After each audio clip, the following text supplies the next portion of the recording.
What happens when the help you unceremoniously fired returns as your new landlord? We watched in horror as our ancestral home was snatched away by the very woman we looked down upon for years. Can generational wealth survive a legal upheaval that strips away your status in a single afternoon? The afternoon sun poured through the towering windows of Harrington Estate like liquid gold, illuminating every inch of a home that had stood for over a century as a monument to old money and unbreakable privilege. Crystal chandeliers sparkled overhead, Persian rugs stretched across marble floors that gleamed from years of devoted polishing, and the air carried the faint scent of aged oak, fresh-cut flowers from the private gardens, and expensive imported candles. This was more than a house, it was a kingdom, and the Harrington family ruled it with the casual cruelty that only generations of wealth can breed. Elena Morales had been part of the invisible machinery keeping that kingdom running for 12 long years. She arrived before dawn and often left after dusk. She knew every secret corner of the estate, which floorboards creaked in the east wing, how Victoria Harrington liked her morning coffee, extra hot, oat milk, no foam, and exactly how many steps it took to reach the library from the servants' entrance. She had cleaned up after their lavish parties, cared for the children when they were sick, and kept silent about the affairs, the arguments, and the quiet tears behind closed doors. But on that ordinary Tuesday, everything shattered over something as trivial as a vase. Elena was dusting the top shelf in the grand library when her foot caught slightly on the edge of the antique ladder. The Ming Dynasty vase, a priceless heirloom Reginald loved to brag about, teetered and crashed to the floor in an explosion of porcelain shards. The sound echoed like a thunderclap through the silent mansion. Victoria Harrington stormed in like a hurricane in designer silk. "You useless, clumsy woman. That vase was worth more than your entire bloodline. How dare you?" Elena's hands trembled as she knelt to pick up the pieces, a small cut opening on her palm. "I'm so deeply sorry, Mrs. Harrington. I'll work extra hours." "I can. Extra hours?" Victoria's laugh was icy. "You're done here. Finished. Pack your rags and get out of my house. Today. We don't keep incompetent help."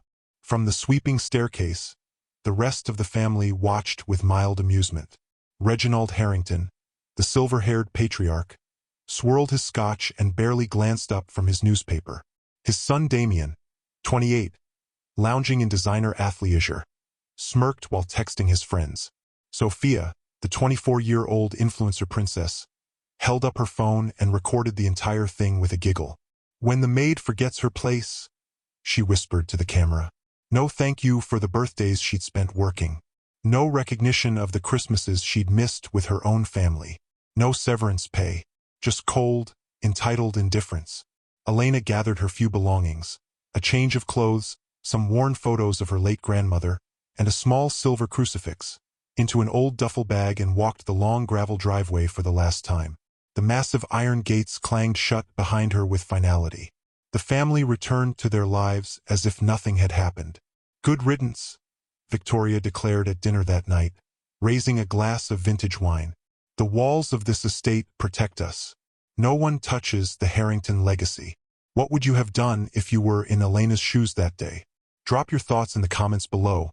And if this hook has you hooked already, smash that like button and subscribe for the full story of how everything flipped. Weeks passed in luxurious ignorance for the Harringtons.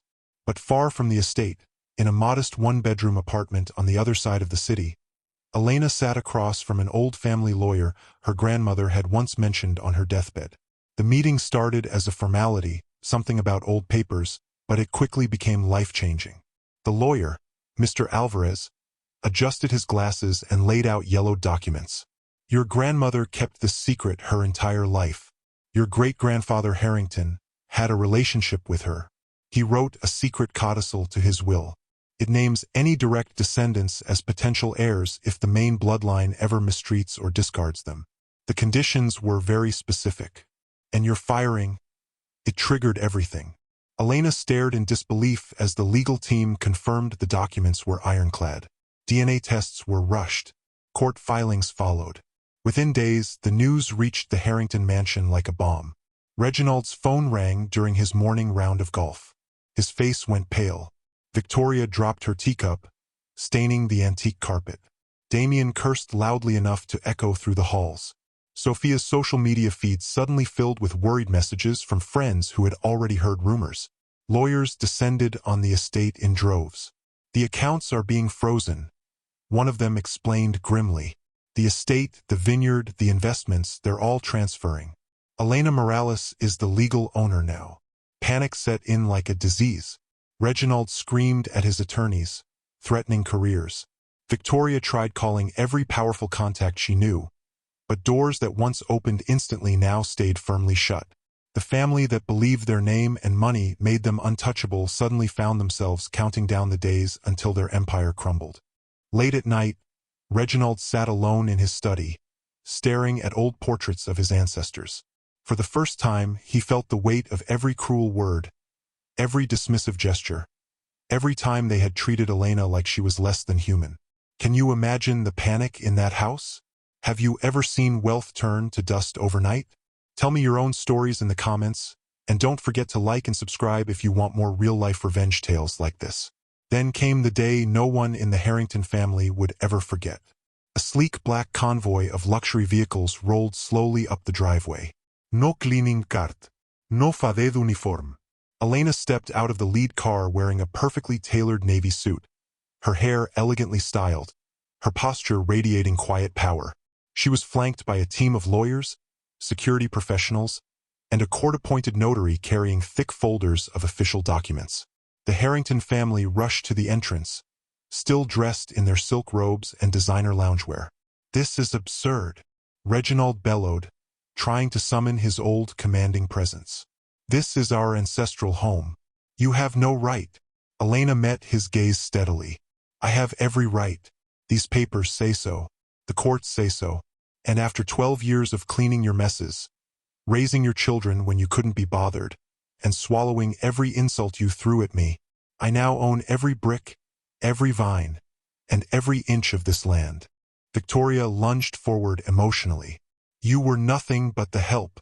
We fed you. We gave you a job. You discarded me like trash over a broken vase," Elena replied calmly. "Now I'm deciding what stays and what goes." Damien tried intimidation, stepping close with his chest puffed out. Sophia pulled out her phone to record again, hoping to spin the narrative. But Elena's security team moved smoothly, and the lawyers presented fresh restraining orders. The power shift was complete and devastating. The woman they once ordered to scrub floors now told them which rooms they could still enter while the transition happened. The psychological toll was immediate. Victoria, who had once barked orders at Elena daily, now found herself asking permission to retrieve her jewelry. The air in the mansion felt heavier, the grand halls suddenly foreign. How would you react if the person you looked down on suddenly held all the cards?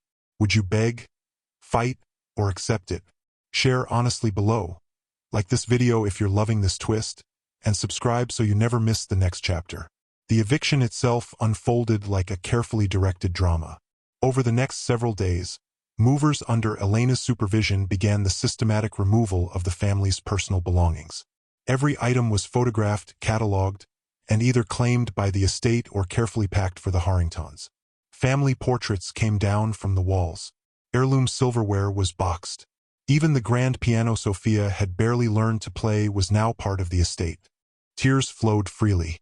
Victoria clutched a family photo album, sobbing as movers gently took it for documentation.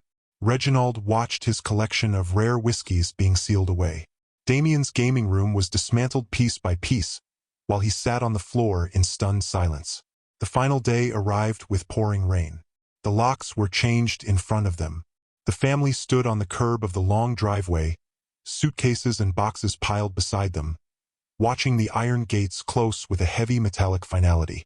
Rain soaked their designer clothes as they called for cars that no longer came on their frozen accounts. The humiliation cut deeper than any financial blow. Passers-by slowed down to stare. Phones came out. The once mighty Harringtons were now a spectacle. Elena watched from an upstairs window, not with glee, but with quiet resolve. She had cried enough in the years they treated her as invisible. Today was about justice. In the months that followed, the Harrington name transformed from a symbol of prestige to tabloid fodder. Invitations to galas vanished. Old friends offered empty sympathies before disappearing. Their social empire collapsed alongside their financial one. Elena, meanwhile, began building something new. She turned the East Wing into a training academy for domestic workers, offering fair wages, education, and dignity. The vineyard's profits funded scholarships. The grand halls hosted community events instead of exclusive parties. She kept some traditions alive but stripped away the arrogance that had poisoned them. One final afternoon, the displaced family gathered at the gates for a court-mandated meeting. Elena met them there. "You taught me that money without soul is worthless," she said softly. "Loyalty, hard work, and basic human respect will always outlast a name built on cruelty. This estate belongs to those who truly value it now." As the Harringtons walked away into uncertain futures, the manor stood proud under new stewardship, a living proof that no wall, no fortune, and no legacy is truly untouchable when justice finally knocks at the door. What an incredible journey from power to humility. If this story touched you or made you think differently about how we treat people, hit that like button hard, subscribe for more gripping real-life style tales, and tell me in the comments, what's the most shocking comeback or karma story you've ever witnessed? Share it. I read every single comment. The Ancestral home had a new chapter, and this time it was written with respect instead of entitlement.